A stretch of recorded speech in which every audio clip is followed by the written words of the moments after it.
The NH90 helicopter is in service with some 13 nations, including Finland, Sweden, France and Germany. However, there were previously 15 nations operating the chopper, with Norway and Australia taking their NH90s out of service. Sweden has announced that it'll phase out its NH90s by 2035 at the latest.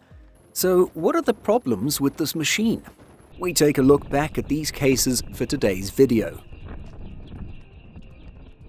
This channel's geographic focus is Northern Europe and thus has us mostly paying attention to the more noteworthy Norwegian experience with the NH90. Sweden has had a bad experience with its choppers too, but it hasn't taken the same drastic legal action as Norway.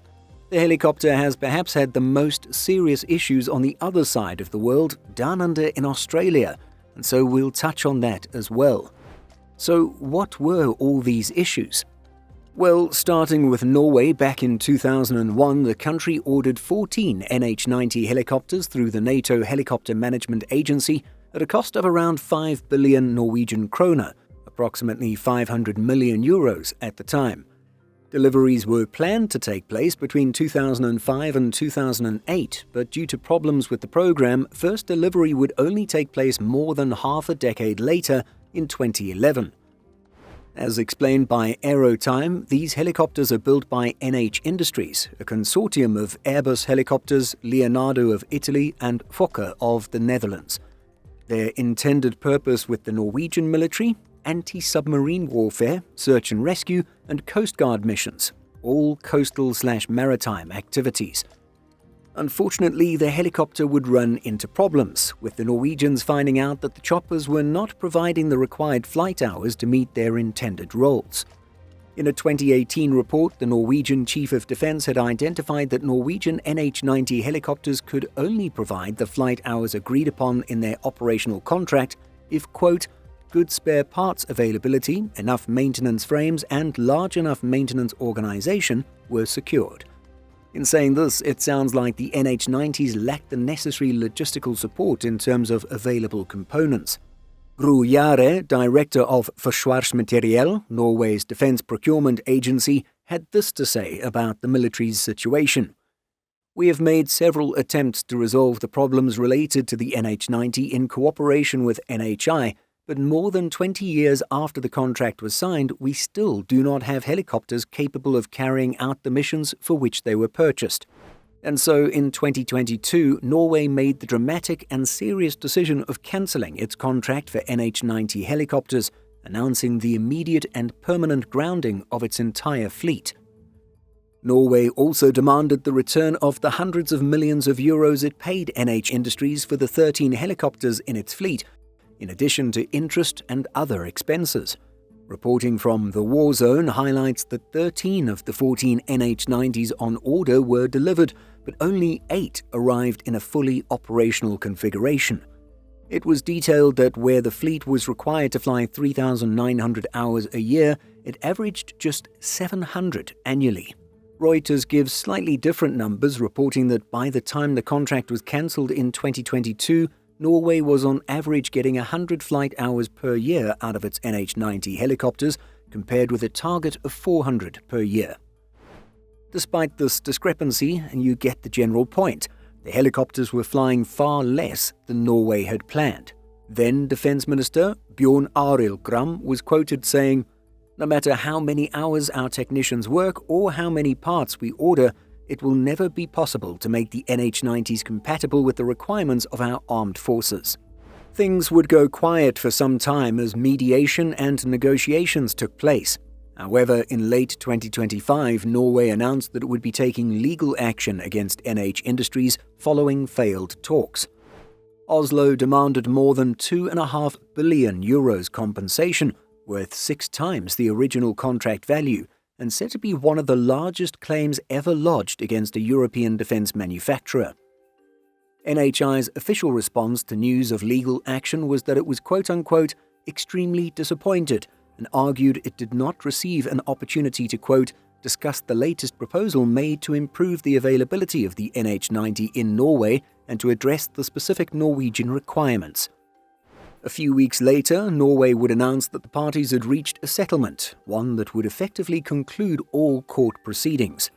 The settlement stipulated that NHI would take back all helicopters along with associated spare parts, tools and mission-specific equipment from the Norwegian government.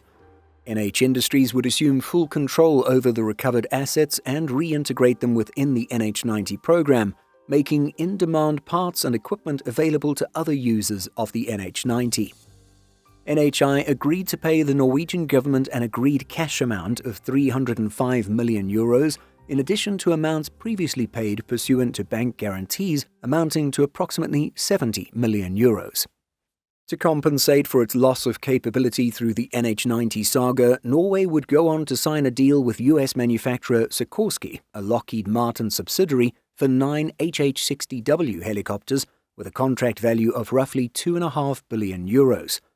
Norway's massive multi-billion euro claim was hoping to fully cover the cost of buying the US-made replacements, but obviously the settlement amount was far lower. As of April 2026, when we're making this video, Norway has yet to take delivery of these American helicopters. Now, as we alluded to at the introduction, Norway was not the only nation to experience issues with the NH90.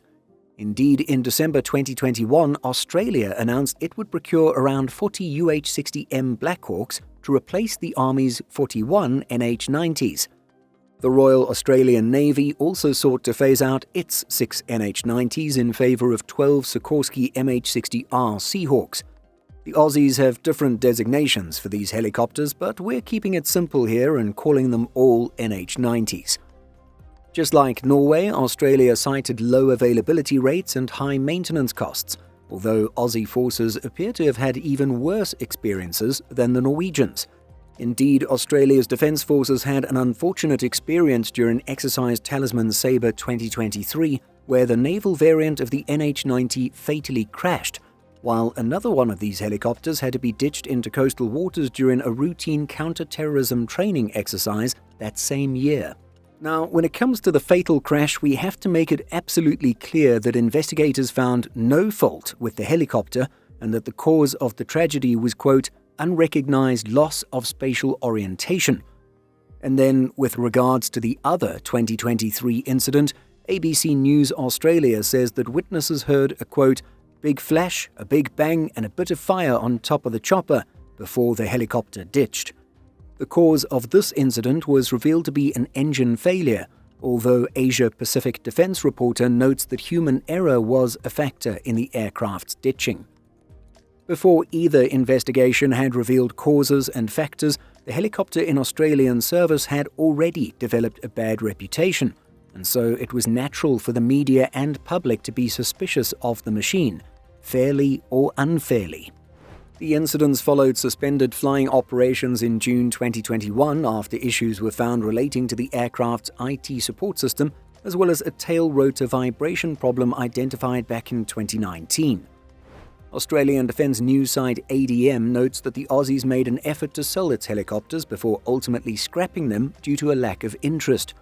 The acting defence minister at the time was quoted saying, "That first step was contacting other users of the helicopters to see if anyone was interested in buying the airframes. There was no interest. We then worked with Airbus to see if there were any potential new customers interested in buying the airframes. There was no interest in that either. Let's be very clear about that. There is no one, through the processes we established, who is prepared to buy these helicopters, and that's why we started this disposal strategy that offers the best value for money for taxpayers."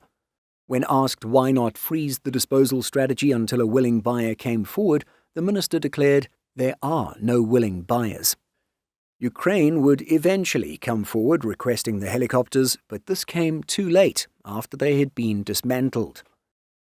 And then, while back in Europe, Sweden continues to operate its NH90s, the country has opted to phase out these helicopters no later than 2035, a decision that was made back in 2022. Chronic low availability, high operational costs, and persistent maintenance issues were cited as reasons for the move. Finland nor Germany have yet to take such moves to replace or phase out their NH90s, but have experienced their own problems with the chopper. Just like the other nations, Finland has experienced low availability. OutOno.net reports that NHI had promised 3 hours of maintenance for every hour of flight, but ultimately, for Finland, it took a whopping 30. And then, according to the war zone, the German army's helicopters were revealed to have rear ramps too weak to support fully equipped soldiers and cabin floors that could be damaged by combat boots, among other faults. Additionally, at one point in 2019, only around 12% of Germany's NH90s were mission-capable, with the Bundeswehr blaming Airbus, which is part of the NHI consortium, for alleged failings in its maintenance services. And so it sounds like different operators have had different problems with their NH90s. However, an older study from the Netherlands National Aerospace Laboratory, or NLR, may provide a decent explanation relating to the issues experienced by Norway and Australia, and Sweden, and others. The study found that the NH90, particularly the naval or NFH variant, faced severe corrosion issues due to galvanic action between its carbon fiber composite fuselage and metallic components in saline environments. The investigation identified design flaws, including improper insulation of parts and poor drainage, and this led to accelerated corrosion in frames, fasteners, and gearboxes, resulting in maintenance backlogs, component failures, and halted deliveries to countries. And yes, this does mean that the Royal Netherlands Air Force also encountered issues with their NH90s. For the Dutch, the 2014 report saw a total of 92 corrosion occurrences reported. 52 were caused by insufficient corrosion protection, 20 were caused by wrong materials selection, 20 were caused by wrong design, and 14 were caused by wrong manufacturing. When it comes to this list, the report warned that some of the occurrences were actually clusters, and so 14 occurrences on the list obtained double classifications. Despite this little disclaimer, it's not a good look for the NH90 in its original design. With Airbus Helicopters announcing its Block 2 upgrade in mid-2025, we can only hope that issues for existing users will be fixed and that future operators will avoid the same problems as Norway and others. But what do you think of all this? Let us know by leaving a comment.